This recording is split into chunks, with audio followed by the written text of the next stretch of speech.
Hello, everyone. This is AJ Woodhams, host of the War Books podcast, where I interview today's best authors writing about war-related topics.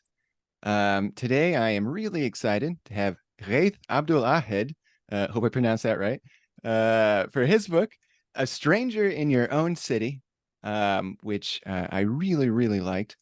Ghaith Abdul-Ahad is an Iraqi journalist born in Baghdad in 1975. He trained as an architect before he was conscripted into Saddam Hussein's army, which he deserted. Soon after US-led coalition forces took control of Baghdad in April 2003, he began writing for The Guardian. He has won numerous awards, including the British Press Awards Foreign Reporter of the Year and 2 News and Documentary Emmy Awards. I think you might be the first person on the show with an Emmy, Gate. So very cool to talk to you. How are you doing today? Thank you. Thank you so much for having me. And I'm good, good. Very happy to talk to you. Wonderful. Well, like I mentioned, really enjoyed your book, and frankly, I feel like I've actually already spent a lot of time with you, listening to you because I flip back and forth between your book and your audiobook, which you narrate yourself. So really well done on that. And I love audiobooks that are narrated. Um, I love audiobooks myself. Yeah, well, there's something very special when the person narrating it is a person who wrote the book. I was talking to a friend of mine the other day who's a writer, and he wrote a nonfiction book, a history book, and he wanted to narrate his own history book, but his publisher is like, no, you can't do that. We only let people doing memoirs, apparently, and this is news to me. We only let people doing memoirs do that. Um, but you have a very nice voice though too. So thank you. good Thank you. job there. Well, yeah. So let's just kind of dive into your book here. A Stranger in Your Own City, travels in the Middle East Long War. What made you want to write this book? That's a good question. Well, my publisher, I blame her. But Nice. I mean, kind of at one point when you start seeing a pattern of what's happening in the Middle East, it's not only a fighting in a certain town or certain place. As you travel around and as you see the same components of a certain war, and here I mean sectarianism, traveling from Iraq to Syria to Yemen, back into Iraq, back into Syria, back and forth, you realize these are not, I mean, they are isolated wars in a way because every war is very local, but the people who are fighting these wars will try to claim that these are like one set of global wars stretching, say, from Beirut to Tehran, from north of Iraq to Yemen. I mean, of course, it's a collection of local conflicts, and the reasons are different. But the art, how the combatants try to portray these wars. So that's when the idea came. First, I wanted to write about Iraq, Yemen, and Syria, but that was a huge book. Then was reduced to Iraq and Syria, and then Syria was reduced a bit. And then I think it's good. We ended up focusing on Iraq and on the 20 years since the invasion. So your book starts off actually with your childhood during the Iraq-Iran war. And I think people really either don't know, people in the West don't know that war even happened, or it's something that's very forgotten about. But that was a terribly violent conflict, one of the worst conflicts after World War II that happened, and chemical weapons were used, and just really terrible, awful fighting. And so, I'm glad that you went kind of back to your childhood to start this. Would you consider it a memoir, actually? Would you consider this a memoir? See, I mean, I don't see it as a memoir, but I thought it's very important to tell people, myself included, that what happened in 2003 did not start in 2003. Be it American involvement in Iraq that went on for like a decade, 2 decades earlier. Uh, Iraq, Saddam's mentality, the militarization of the society, how quickly the society fragmented after 2003 into combating, into warring factions. So I thought like it's very important to go back and see. I mean, there is no start to where violence begins. We can go back 20, 30, 50 years. But I thought Iran-Iraq war is very important for a personal reason, because this was my first war when I was 5 years old. But also, I think Iran-Iraq war, as you say, it was a huge war. It's a huge conflict. We in the cities, we were sheltered from that war. But nearly 1 million Iraqis and Iranians died, injured, the kind of the trauma in the Iraqi society. And one can argue that the invasion of Kuwait and the first Iraqi-American War of 1991 was a direct result of the Iran-Iraq War. And then, of course, 1991 led to 2003. So I thought this is a very good start, my first memory of a war, and the war that actually led to all the later conflicts. Yeah, well, talk a little bit about your childhood and kind of growing up under the Saddam Hussein regime. I have to confess, I had one of the most boring childhoods. In, Okay. my mother was a teacher. My father had a small business. We were kind of a middle class, lower middle class family. Lived in a nice part of Baghdad. And I repeat this in my book that none of my family joined the Ba'ath Party. None of my family was close to the regime, and none of my family suffered from the regime. So we didn't go to prison. We were not chased by the intelligence service. So it was a very boring and very sheltered childhood. Um, and and and that is, I mean, many people in Iraq suffered in one way or another, but also a lot of us, we just had a life. It was an oppressive regime, but it was a functioning regime. It was a dictatorship, but it had schools and water sanitation plants and whatnot. So that was my childhood. I mean, but of course, my childhood and all of the Iraqis who grew up in that time was so dominated by the figure of Saddam. I mean, I repeat this line again and again. He was really a godlike figure in our lives. I mean, he played the role of the revolutionary leader with a khaki uniform, a cigar, a pistol in his waistband, but also, you couldn't whisper his name. You always talked about him. Uh, Telling a joke was punishable by death or long time in prison. So, you open the school book, you see Saddam's picture. You look at the wall, you see Saddam's picture. You go on the street, you see Saddam's. You open the TV, you see Saddam. So he shaped life. I mean, he said it once, like, I'm Iraq and Iraq is me, which is true. I mean, so these are the main components of my childhood: the war with Iran, a very sheltered childhood, but also everything dominated by this figure of Saddam that, just like he was also very boring. He's just like his speeches made no sense. His cronies controlled life. So all these kind of contradictions creates life in Iraq until 1991. Yeah, and something that I thought was interesting. So I've read other memoirs in history books from Iraqi journalists and writers, and something I thought that was very interesting was that you never left Iraq until later in life, and you open up your book kind of these with a conversation with reporters who, they've only been there for a few years and they'll leave. And I've read other books where the writer spends a lot of time outside of Iraq and then kind of writes about Iraq. And I'm always a little bit like, well, it's great that it's a topic that deserves attention, but those perceptions then get skewed a little bit by having lived outside of the country. I'm curious then, at what point did you, growing up or even later in life, what point were you like, something's not right with this regime, with living under Saddam Hussein? Or maybe you never had that realization until much later, but at one point were you like, this is kind of a brutal, uniquely oppressive regime? I mean, I think from day one, from I don't know, 5 or 6, at the age of 5 or 6, you realize there is something very, very terribly wrong with this regime.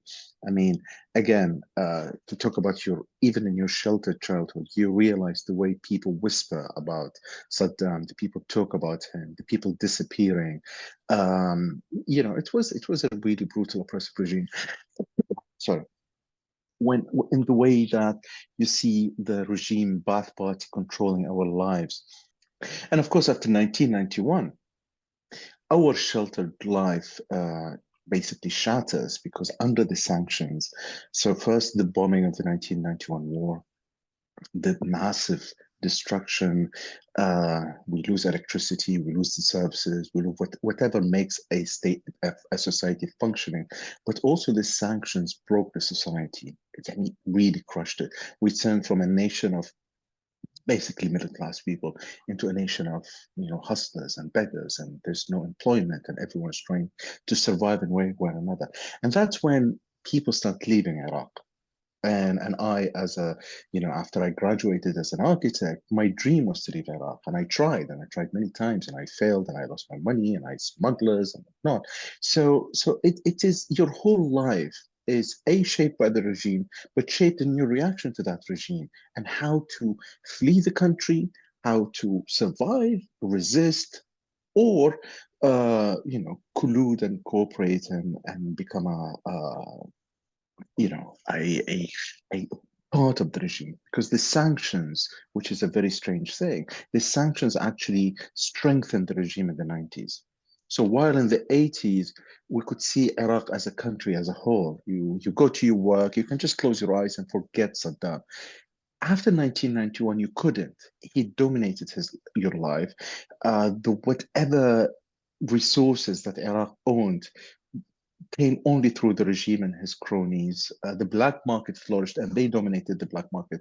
So I would say I divide, my childhood in Iraq, or my growing up in Iraq, into two periods: one until 91, and then 91 to 2003.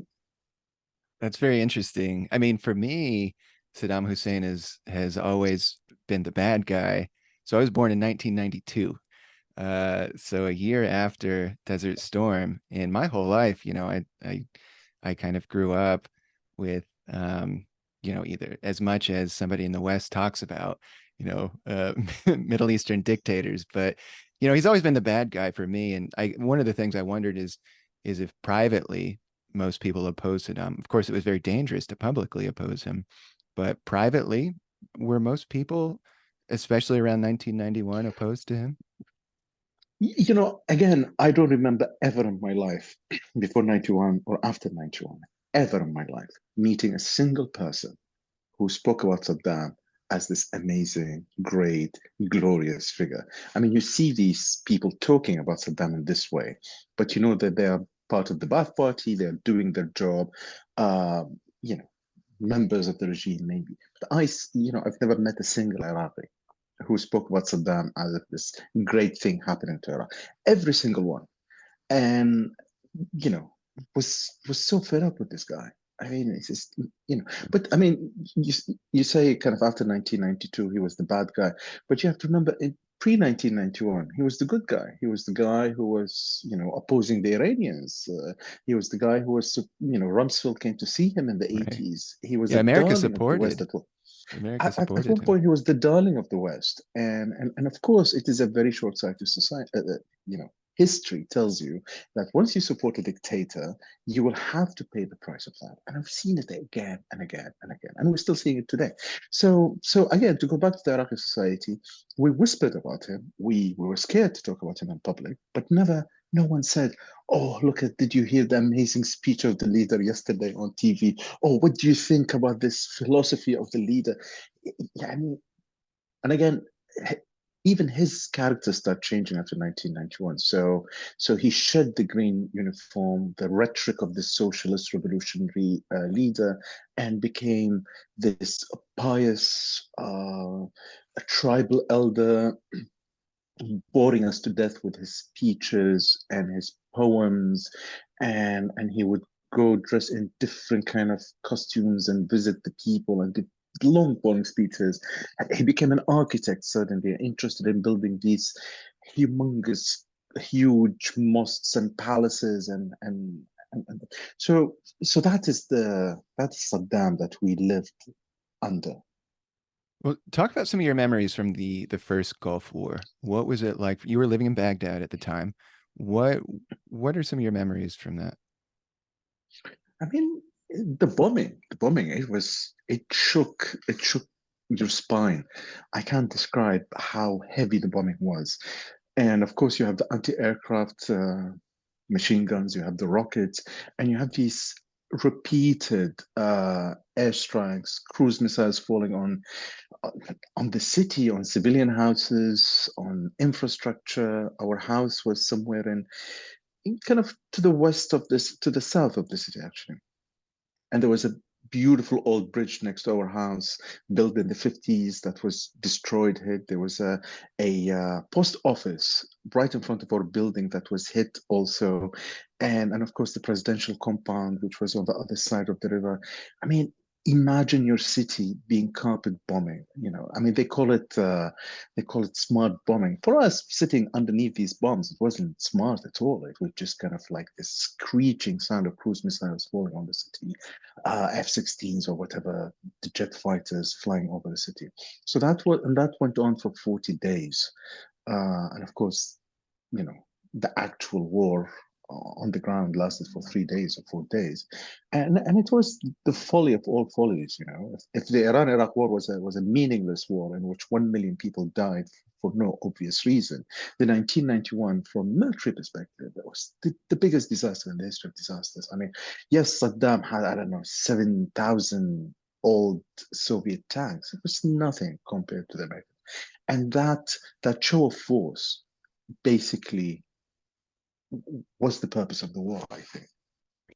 Yeah, and I got the feeling with reading your book. So the first Gulf War was we the Iraq was not invaded, more or less, like it was in 2003. And yeah, I got the feeling reading your book that maybe Saddam, after that, because he kind of held off all of the outside forces, or held off, maybe he felt a little emboldened. I don't know if is the right way to put it, but it's kind of this moment where he's like, oh, I took on the rest of the world and stuff like that. But how did normal people feel about how the first Gulf War, how that concluded in Iraq? So 2 points here. The first point is these kind of movements and regimes, they kind of twist the narrative, and the ultimate defeat becomes a victory because we're still standing. Look, we've been bombed. Our country has been reduced into rubble, but I'm still here. So that means I'm victorious. I am victorious in my resistance to the Americans. So that's how he shifted the narrative, and it was all about standing up to the West and how he defeated the Americans by standing up to them. The second thing, it was a general sense of defeat, not amongst only the Iraqi people, especially, but amongst the military, the generals, the army officers. They were so demoralized after 1991 because, again, 70s. I mean, the military is one of the main components of the Iraqi state, I would say, from its inception in the 20s and the 50s. And since the 50s, of course, it was only the military junta ruling Iraq, one military general until the other.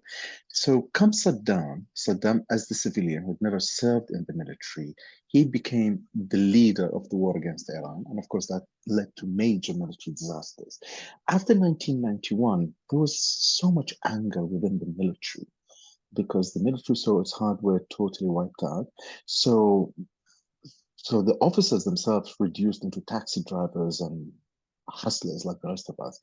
And this is when you see so much anger against him. And there were like multiple coup attempts from within the military, from, if we use the sectarian terminology that was later imposed on Iraq, from within the Sunni officer cadre, that even people within his own hometown tried to topple him. And so there was so much anger within the military against Saddam after 1991. The rest of the population were just crushed by the UN sanctions. Yeah, and I was about to say, well, this is, of course, like the sanctions come shortly after the first Gulf War, so Iraq as a whole is really suffering. Um, Talk about a little bit about what you were doing kind of during the 90s and then leading up to when you were conscripted into Saddam's army. So, as you said in the introduction, I studied architecture. I loved architecture. I love doodling, so I thought architecture is the best field Can for I that. can I ask you real quick? Sorry to interrupt you. Did you do the drawings in the book? I did, yeah. Oh, that's see, I was so when because I was doing the audiobook, but I was like, oh, I'm missing these illustrations. So everybody out there, a bonus you get with the paper copy is Ghaith's illustrations that are very well done. But anyway, I didn't mean to interrupt you. Continue, please. So I studied architecture, graduated in the late 90s as an architect, and I was, as every male Iraqi, you had to do your military service, compulsory military service. And I went there and I saw the conditions of the soldiers and I saw how they are treated basically like slaves, kind of being pushed around by these kind of NCOs and the humiliation. And I just turned around and went back home. I think I wore a military uniform half a day or something.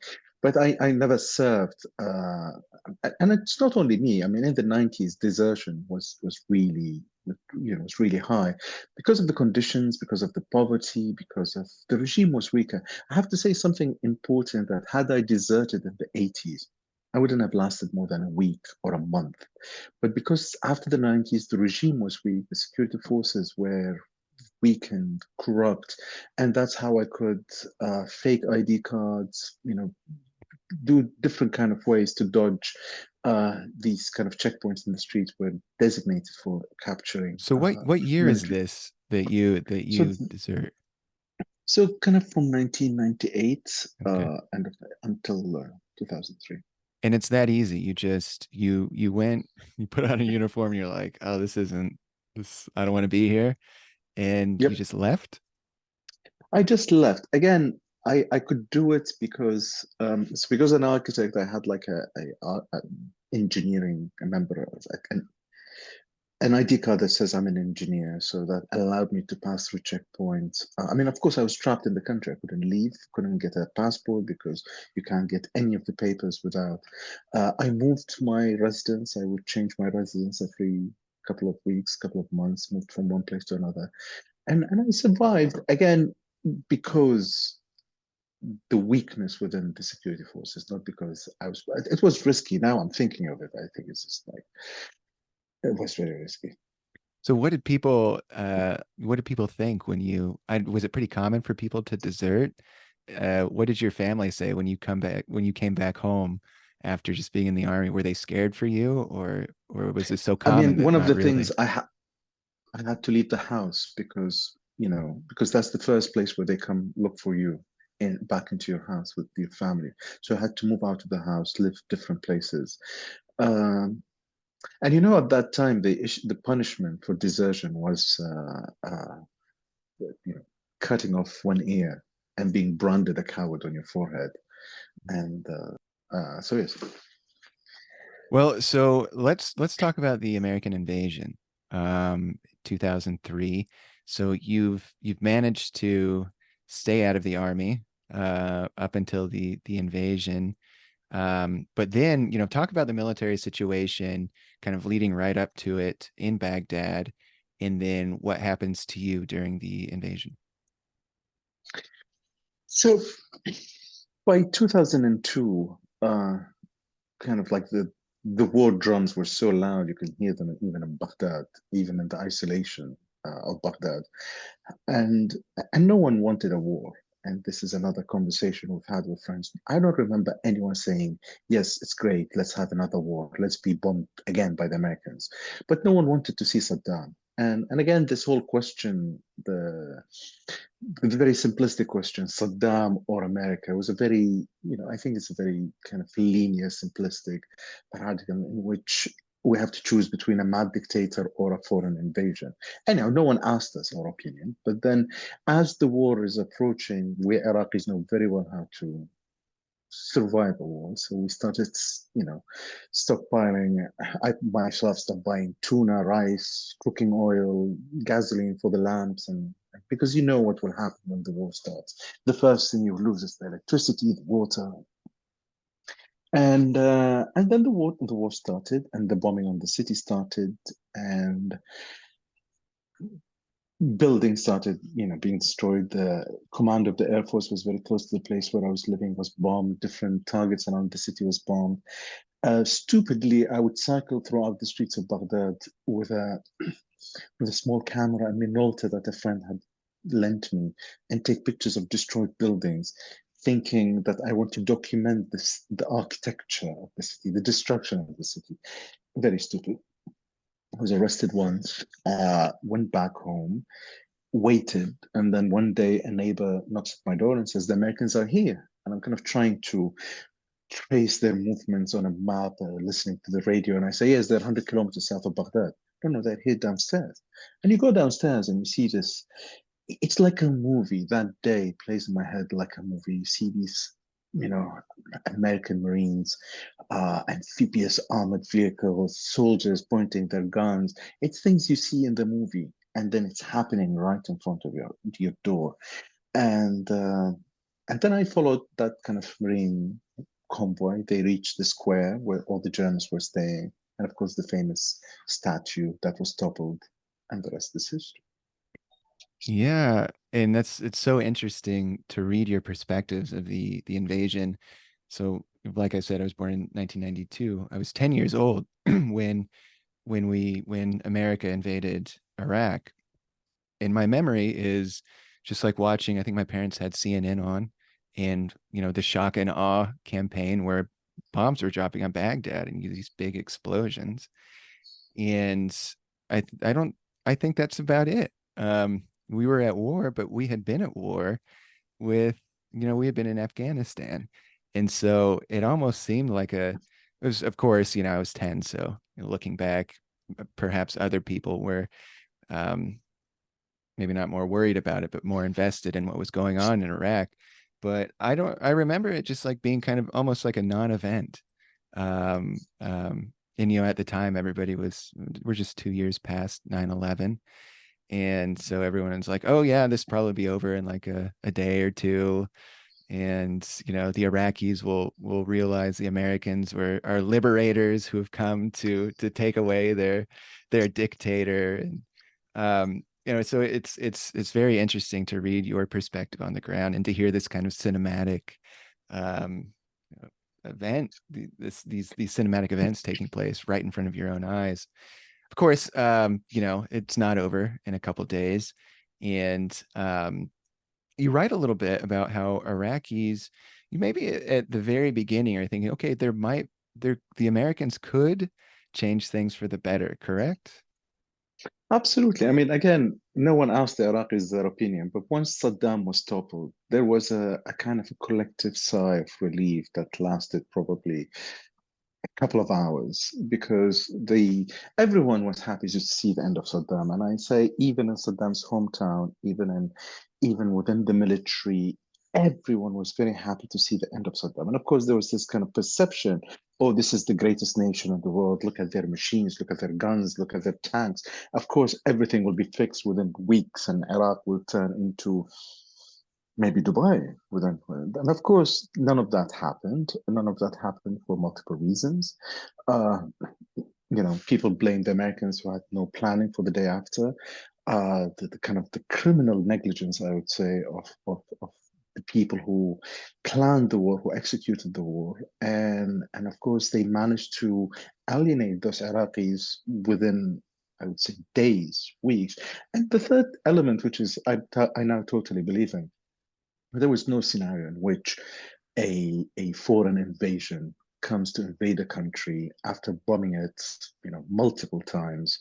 There is such a big gap. Not only there's a gap in language, in perspective, and whatever you want to call it, but there's also so much grief in Iraq and so much grief in the States. And I mean, most of the soldiers I talked to after 2003, it's 9/11 is there, and you try to kind of say, but hold on, we are not 9/11, we're Iraq. We had nothing to do with Al Qaeda, with the jihadis, and all these things. But that was part of, it was the motive.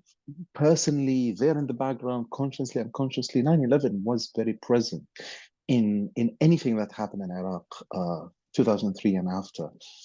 But that was a very, very wrong misconception. And of course, again, I say criminal negligence because an American soldier standing in the middle of the street, in the middle of the heat, they don't know what to do. They don't speak the language. No one told them what to do. Sometimes they try to, to clear gridlocks. Sometimes they just drive their tanks in the middle of the street. It was utter chaos. It was utter chaos. And in that chaos, and that moment of chaos, and the lack of security, everything that happened after all the civil wars in Iraq and Syria kind of had the spark from that chaos because suddenly the borders are open. And everyone who has a grievance against the Americans, jihadis, Iranians, you name them, flooded into Iraq because that's the place where you can fight the Americans. Before you had to go bomb a USS Cole in the middle of the ocean to, from their perspective, to fight American soldiers, to kill American soldiers. Now you can just do it in the streets of Baghdad. And the lack of security led to the looting of all the military depots and military camps. You push all the Iraqi army officers who wanted to play a role in the post Saddam whatever regime. They were all alienated, pushed into a corner and condemned collectively as collaborators of the regime. So all these conditions created the mess that happened later. And of course, from an Iranian perspective, why do we wait for the Americans to topple Saddam and then come after us? No, we will make sure that the Americans are defeated in Iraq. So you have all these different elements fighting the Americans on Iraqi soil. So after the invasion happens, how long until people realize, oh, this isn't working? It's not going to work. I would say within days, within weeks, within months, it's just kind of this this kind of realization. I mean, I write in the book about this guy who sitting in this very poor neighborhood and says, "Look, my son, look at this. This is America. America is so big. They will fix electricity, the water, and then kind of very soon people realize not only the Americans had no plan for the day, but they were messing things up. They were kind of, very soon kind of incidents start take place, civilians getting killed, civilians getting detained, and of course, like every army, every invading army, their kind of sense of their own security is so huge. It's bigger than anything else. And for the security of that invading army, you'll see them kind of doing parameters. A soldier gets shot at, a whole village would be rounded up and detained. So I would say by the summer, even before the summer, kind of a sense of not only this is a huge mess, the absence of other family unfriendly words, but this is the kind of this whole. Again, remember, there is a legacy of America in Iraq. There is all the regime talk and propaganda about the Americans. So suddenly the Iraq is saying, oh, this can't be. America cannot not make a plan. So this must have been a grand scheme to destroy Iraq forever. It is all a conspiracy theory. And from that day on, it's all downhill.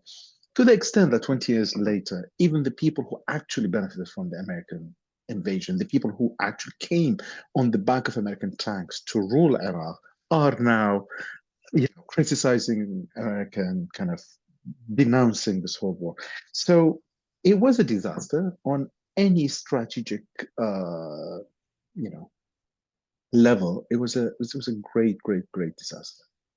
Yeah, and so then by very shortly after, by the summer, not only are the Americans, bungling this, but they're actually the enemy because of you mentioned a little bit about there's no security.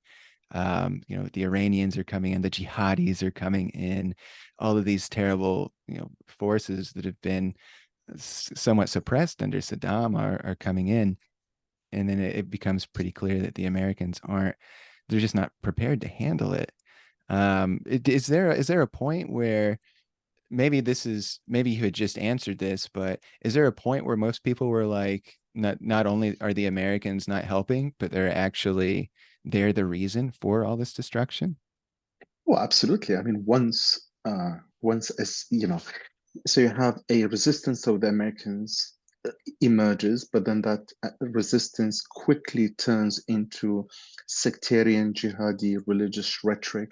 And that sectarian rhetoric quickly crosses the line. So from attacking the Americans to killing the soldiers, the Iraqi soldiers working with the Americans, to killing to killing any Iraqi soldiers because he's a Shia, to killing all the Shia. And that line went step by step very quickly.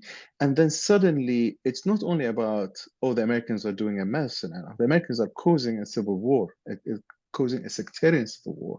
And that sense of, who the Americans were dealing with in terms of Iraqis, a group of Iraqi exiles who are living in Tehran, London, different places, empowering them, who all came with their sectarian agendas, and then the civil war, and then suddenly Iraqis stop looking at the Americans as kind of this nuisance or kind of like something annoying in the street. They become like this cause of so much chaos in Iraq, and once the civilians start seeing the brunt of this sectarian civil war, everyone forgets the American soldiers. Their presence is meaningless there in the street.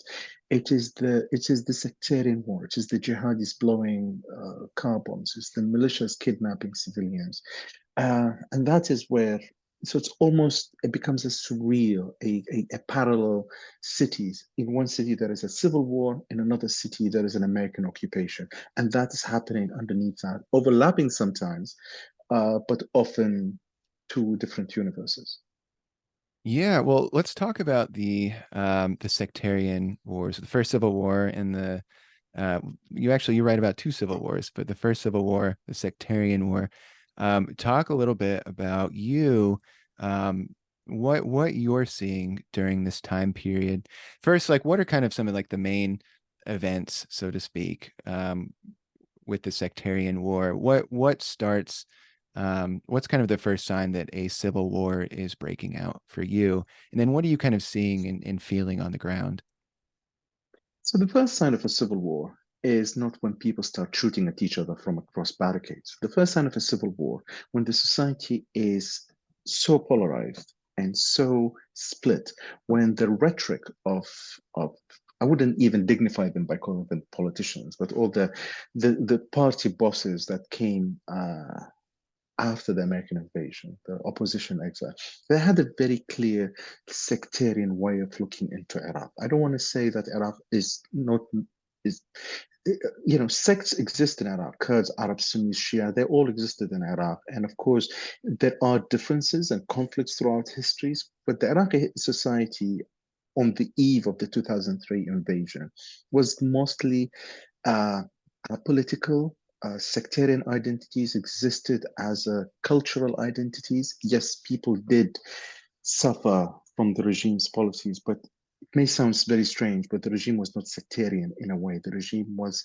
built to preserve the power of Saddam and his clan and his village, be it whatever they are. So he did not oppress the Shia because they're Shia and tolerated this. He would oppress anyone who happened to oppose the regime. Digressing. To go back to the main point, suddenly a sectarian rhetoric is implemented in Iraq. And suddenly the Americans, who had no clue and they're only talking to those Iraqi exiles, start implementing a new political system in Iraq based on something we call the muhasasa, which is the allocation of state resources to different groups, to different parties, to different sects. Ostensibly to stop one sect or group of people dominating. But what that creates, it splits the Iraqi state institution into little fiefdoms. And these fiefdoms are milked by these political parties, by these militias, by these groups, up until today, creating a massive sense of corruption. That's one. But the other thing that was created by this muhasasa system is it enables a sectarian rhetoric in the society. And as I said, the jihadis first start killing collaborators, quote unquote, then they start killing Shia because they are collaborators, and then they start killing any Shia because they are presumed to be quote unquote collaborators, and vice versa. The Shia militia start kidnapping and killing Sunni men accused of terrorism. And again, this is happening under the noses of the Americans. I mean, one of the main death squads created to hunt quote unquote Sunni terrorists was these commandos units, and these commandos units were working sometimes in tandem with the Americans, but they had their own agenda because many of them, grew up in exile, were trained in Iran. So, so these things all happened in the same time. Um, there is a surge, and everyone talks about the surge as kind of the how the war, the insurgency was defeated. I would say the insurgency was defeated because the Iraqi insurgents, the Sunni insurgents, realized that they cannot fight two enemies at the same time: the Americans and the Shia militias on two sides. So they decide to go into a Faustian deal and hand the foreign jihadis to the Americans for the promise that the Americans will reintegrate them into the security forces, protect them from the wrath of the Shia militias. Uh, the first civil wars ended rather than having a peace process, integrate all those men into the new Iraqi security forces. No, we get Nur al-Maliki, the prime minister, who was the strong man, who was preferred by both the Americans and the Iranians. And Maliki re-implement the same sectarian policies that actually created the first civil war, goes after the Sunnis. And this is now we're moving to 2010, 2011. Arab Spring is happening. Sectarianism is already planted into the Syrian uprising, Syrian civil war. The jihadis were defeated in Iraq, migrate into Syria, reconstruct their organizations in the desert region, come back into Iraq, and take advantage of the very charged sectarian atmosphere in Baghdad, and then which leads eventually to the fall of Mosul in 2014. Yeah, and you write about something I found very interesting is life has changed so much for you and for everybody just in moving around the city. So now all of a sudden, instead of you being able to like drive into a neighborhood, if you're a Sunni and somebody else is a Shia, going to visit a friend in their Shia neighborhood, all of a sudden becomes like a life and death. You write about there's like one, I think it was a Shia militia group that sees a car drive by twice and they've never seen it before, and then they order out this militia group orders the occupants out at gunpoint and takes them away for questioning, and then other people are like, oh, I think I saw somebody dressed in black in the passenger seat, or oh, I think I saw some banners or some slogans or something. Talk a little bit just about how these kind of daily, everyday life things that you used to be able to do. Talk about how that's changing and how violent things are becoming. So this is where the title "Stranger in Your Own City" comes, because within 2 years, someone who grew up in this city, who lived in the city all my life, become actually a stranger. I can't move freely in my own city.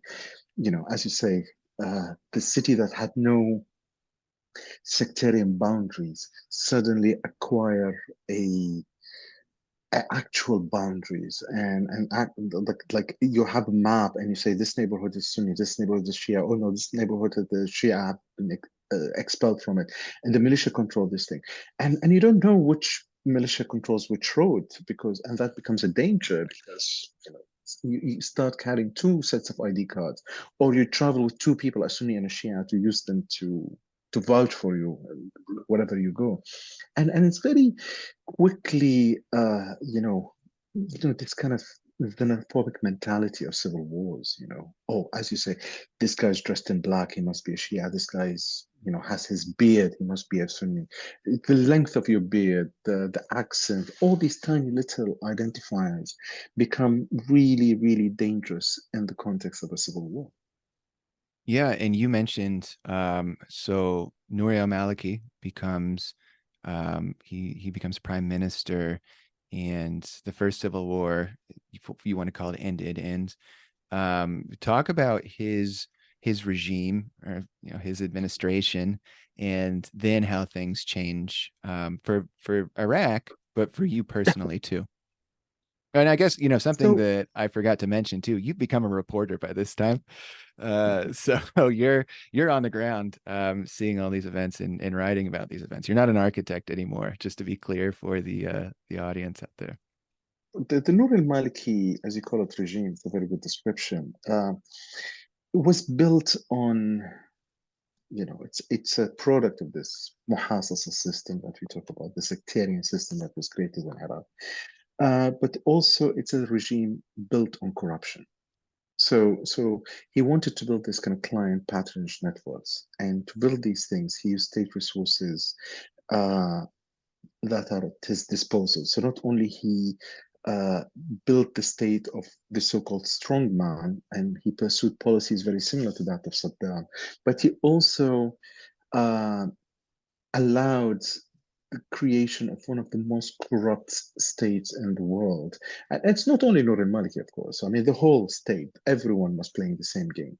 But the kind of the direct result is, for example, the military and the security forces becomes this, a way of like tax farms in the old age. So a military officer buys his position and to become, let's say, commander of such and such brigade by bribing a member of parliament, a politician, a minister of defense, and then he uses his position to siphon as much as money as possible. So we have this phenomenon of the ghost soldiers, in which a unit on the paper has 1,000 soldiers, but in reality there are only 200, and the rest of the 800, their salaries are siphoned by the commanding officers, and this is why ISIS managed to defeat all these units with tens of thousands of soldiers on paper. In reality, there was scattered smaller outposts here and there. That you know, corruption in the security forces was the direct result of Nour al-Maliki's politics and the way his authoritarian way of dealing with the country. Um, and it's still going on, by the way. I mean, he may be not a prime minister anymore, but he's a very strong man, and he's still, if not him, people under him still dominates parts of their country and the society. Before we kind of get to ISIS and the Second Civil War, and I've got questions for you about what your predictions kind of for the future of your country are. Before we get to that, I'm just curious for you personally, what's going on for you at this time?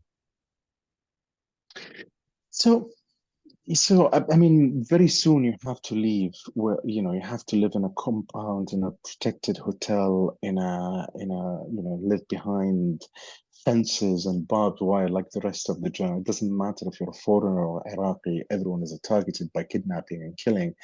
And then, I start dividing my time between Beirut and Baghdad, Istanbul and Baghdad, because going to Baghdad becomes so dangerous.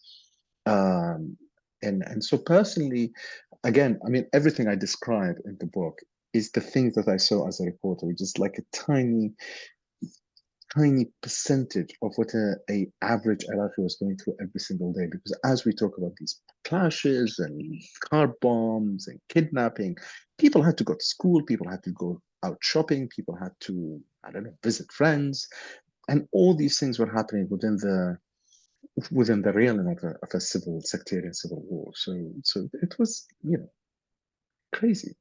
The easy description to it was living in Baghdad in these days. So let's get to the Islamic State then. Obviously, they're terrifying.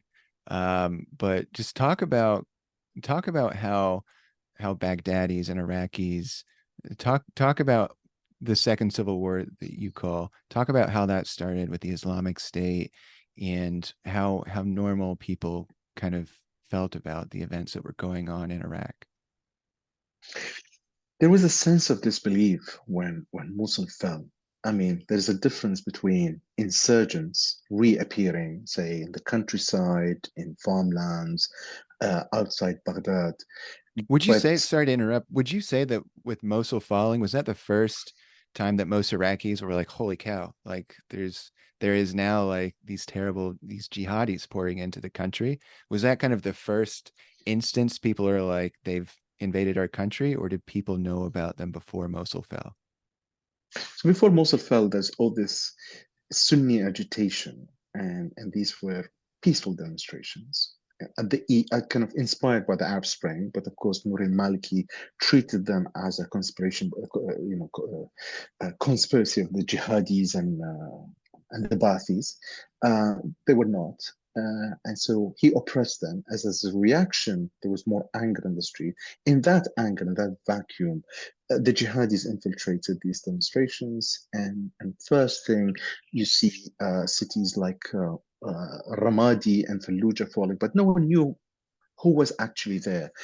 Some people call them tribal, rebels. Some people call them, different kind of jihadis. Uh, but it was actually the fall of Mosul. That was the moment, the ultimate moment when, because it's not only Mosul fell, within 3 days, Mosul fell, Tikrit fell, and the jihadis were actually in Taji, which is kind of the outskirts of Baghdad. And there was suddenly a sense of a catastrophe going to happen, because what if these ISIS jihadis kind of come and take over Baghdad? Can you imagine the massacres? What if they destroy the Shia shrines in Samarra again, or reach Karbala or Najaf?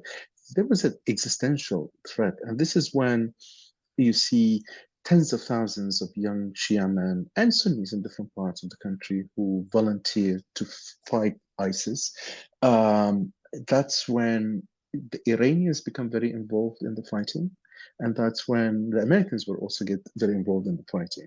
And then within weeks after that, a kind of the push starts, and the push to start to liberate these towns and villages, which takes, of course, nearly 3 years, more than 3 years, until it culminates with the Battle of Mosul and the final defeat of ISIS in Iraq. But that process was a very, very long process. I mean, I would argue that every single meter was fought for multiple times. People died, people liberate the land, lost the land, liberate it. It was a huge mess. And that war exposed how corrupt the Iraqi security forces were, and what Maliki's regime had created, and the mess that it had created. But of course, the ultimate defeat of ISIS only came when the Sunnis realized that ISIS was because in the beginning, ISIS portrayed itself as coming to Mosul, for example, to liberate the people of Mosul from the sectarian Shia politics of Nur al-Maliki. And people were at the beginning happy to see the end of the presence of Iraqi security forces because of the abuse of the Iraqi security forces. But within weeks, it was the Sunnis, the people of Mosul themselves, who started seeing the wrath of ISIS, the policies of ISIS. And that's the moment when I would say it was the end of the Iraqi sectarian politics of 2003 happened. ISIS, because they're so brutal and so horrible, they kind of managed to create a kind of a sense of, I don't know, coexistence, patriotism, you name it, what you know, a unified purpose between the Sunnis and the Shia to defeat this kind of organization. In what year does Mosul fall? Mosul fell in June 2014, and the battle to liberate it happened in the end of 2016 and went on throughout 2017. And I remember I was working at like a university. It was the Center for the Study of the Middle East at Indiana University. And I remember reading a lot about, and I think this might have been before ISIS, but Baghdad at this time, I remember there were just like there was a ton of violence going on in Baghdad already. I could be misremembering this, but I'm pretty sure this was the case at the end of 2013, beginning of 2014. I wonder how is it, first of all, before I go on with my question, is that correct? Am I misremembering the situation in Baghdad in No, 2013, no, there 2014? was like a series of car bombs, like horrifying car bombs Yeah. in the city. I wonder with just kind of how Baghdadis felt at the time. So you've this horrible streak of violence that's been taking place, corrupt politicians, ISIS, knocking on the doors of Baghdad. What's just kind of like if you went down to the coffee shop in 2014 and we're talking to Baghdadis about how they felt about their city and their life, what would those conversations be like? So it's funny you talk about a coffee shop, because I had a small coffee shop that I would frequent since the 90s. It's not even a coffee, it's two metal benches under a tree and a guy making tea. It's not even coffee. And that place was bombed 3 times. car bomb, suicide bomb. And every time it's bombed and people die, I tell myself it can be bombed again. So I go back there. It's safe now, and then it's bombed again, and it's bombed again. A sense of fear, a sense of you know existential fear. Thousands of Iraqis, young men, had volunteered to the front. So not only in the security services and these kind of paramilitary units that were fighting against ISIS, Iran aligned, and a lot of them were dying. They were cannon fodder. They were just young kids sent to the front, and their images of these young children, many of them kind of wearing these green bandanas, sitting in the back of trucks, military trucks, and being shipped to the front to end up as cannon fodder. It really replayed the images of the Iran-Iraq war. And of course, the Iraqi media, state media, tried to reclaim imagery from the 1980s war against Iran, but played in a different way, use it in the fight against ISIS to reclaim this image of the victorious army that will liberate the land. It was a very painful war. I mean, again, remember 2014, 15 coincided with the massive migration to Europe because as a direct result to ISIS in Iraq and Syria, and the whole region was in upheaval, military after military after military campaign, and of course what you hear on TV is one thing, it's pure propaganda. It's, I don't know, it's just like this whole lies of telling the people, oh, we'll liberate Mosul in 2 weeks. Oh, we'll liberate Mosul. And it's only later when I started talking to the soldiers, kind of collecting their memories, you realize, oh my God, they've been going through like serious stuff. I mean, for example, there is a refinery in Beji. We were told that, ISIS took over the refinery, and then Iraqi special forces retook the refinery, and then they were besieged inside. And they were besieged for like, I don't know, a couple of months. And the lines were so tight around them that, airdrops couldn't reach them, food, ammunitions. And then we're told that the refinery was liberated and the soldiers kind of came out victorious. And then only when I talked to the soldiers again, I realized that there was another siege that no one knew about in Baghdad, because these are the memories of soldiers that are not shared, are not told. So what I remember from this fight against ISIS, the level of propaganda. Oh, I mean, we talk about ISIS propaganda, videos and sleep videos, but the propaganda on the other side was equally manipulative, filled with disinformation. I wonder if, obviously you grew up during the Saddam Hussein regime. I wonder, just kind of like comparing the propaganda to when Saddam Hussein was in power. Like, well, how do you compare and oh, we've got a dog joining us. Or is that a cat? A cat. Oh, I thought it was a dog. Well, welcome to what's your cat's name? It is Kishmish. Oh, welcome, Kishmish. Anyway, So compare and contrast the kind of propaganda that you grew up with to what you're seeing on the TVs now. the propaganda. In a way, it's a direct result of Saddam's propaganda. So it's kind of like they borrowed the same imagery, they borrowed the same songs, the same pictures, and of course, rather than do actual, tell the people what's going on. No, they had to create this religiously infused propaganda. It What? was one of the things that I realized about the Iran-Iraq war in the 80s. The Iranians had a better documentation of the war from their side. So they have these 8 volumes of pictures. They call them Jangi Muqaddas, the Holy War. And they actually have war photography, decent war photography. And they send people to the front, photographers at the front, and they document the the suffering, the death, because everything for them was a holy war, and and they were not shy of the martyrs and the injured people. It's all a suffering of a nation. In Iraq, we had a different model. Sorry, in Iraq we had a different model, which is a kind of almost a Soviet model in which all the pictures you see from the front are very curated, they're all fake, reconstructed. You don't know what was going on the front from the news. You know it from the soldiers who come back to their homes from the front, they tell you, oh, we lost this battle, we won this battle. That same psyche is still prevailing in Iraq up until today. You're not allowed to show injured soldiers. You're not allowed to show kind of dead soldiers. Everything is a lie. The Iraqi army, the most victorious army in the world, although it's been defeated again and again and again. And that is the mentality, the military propaganda mentality that rules Iraq.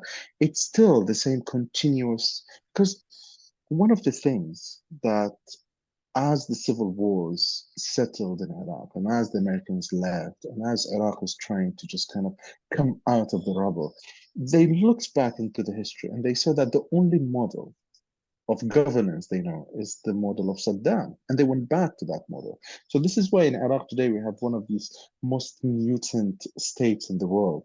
It is a democracy on paper. It has a kind of a liberal, freedom-loving constitution, and yet it's governed by this archaic mentality based on bureaucracy, security mentality, and corruption, of course.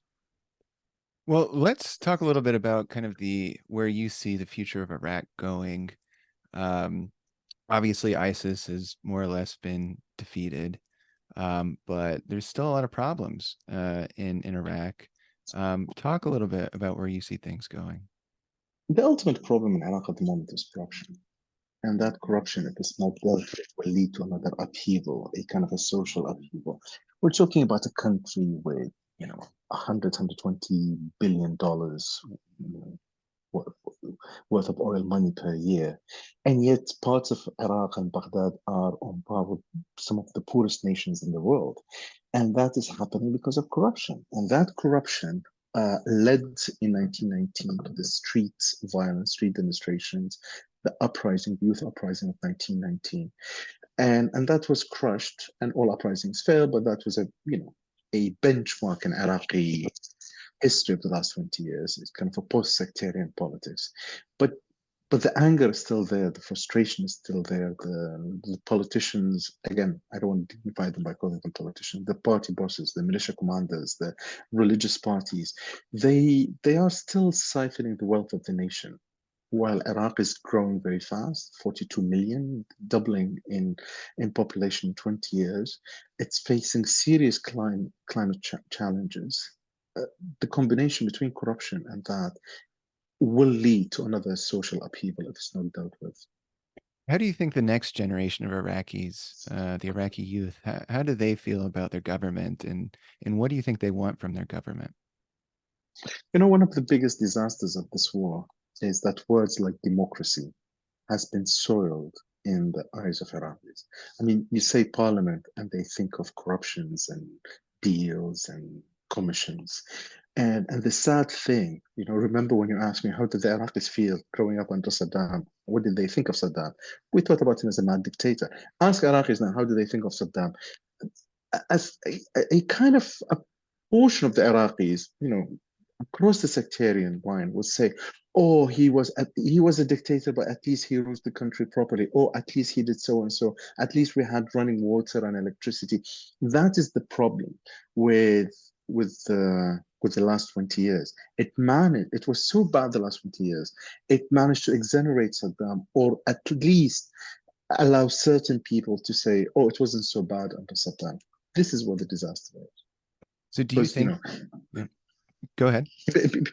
Because I love history like you do, and I think history is very important because if we forget the history, if we don't remember the history, we will tend to repeat the same mistakes or turn someone like Saddam into a glorious leader again. I was just about to ask you something similar. Do you think that the road has been paved to let another dictator take power in Iraq? It's very difficult for another dictator. I mean, everyone in Iraq is obsessed with this whole idea of a military coup. Every single army officer I talk to will kind of sit there, relax, push back the chair and say, if only they give me power for 6 months, I will change the whole country. And of course, that is a delusion at best. But also, it's very difficult to have a military dictatorship in Iraq because the security forces, the military power is so diffused that not a single unit. I mean, look, it is there. I mean, militia commanders, there's so much mistrust between the paramilitary units, the special forces units, the Iraqi army units, the security forces unit. There's so much discord. Everyone says the political system as it is going to fail. uh, but to have a military dictatorship is very difficult. And is there anything you're optimistic about? I know we've been talking a lot about the things that are wrong, but what are you hopeful for Iraq's future? I'm hopeful for the new generation. I mean, this is where the only hope exists because it's a post-sectarian generation. It's a generation that has realized the sectarian rhetoric of the ruling politicians is not doing anything. So that's where my hope lies. Oh, wonderful. Well, Ghaith, this has been a wonderful interview, and really thank you Thank you so so much for much. your time. Um, where if people want to follow you or find you, are you on social media? How can people stay in touch with what you're working on? I am on social media. I'm at Ghaith.Abdul.Ahad on Twitter, and of course in the Guardian and the Land Review of Books, you can see a lot of my articles. Wonderful. Well, thank you again so much for your time. Thank you. Ghaith Abdul-Ahad, A Stranger in Your Own City. Go buy a copy, go check it out from your library.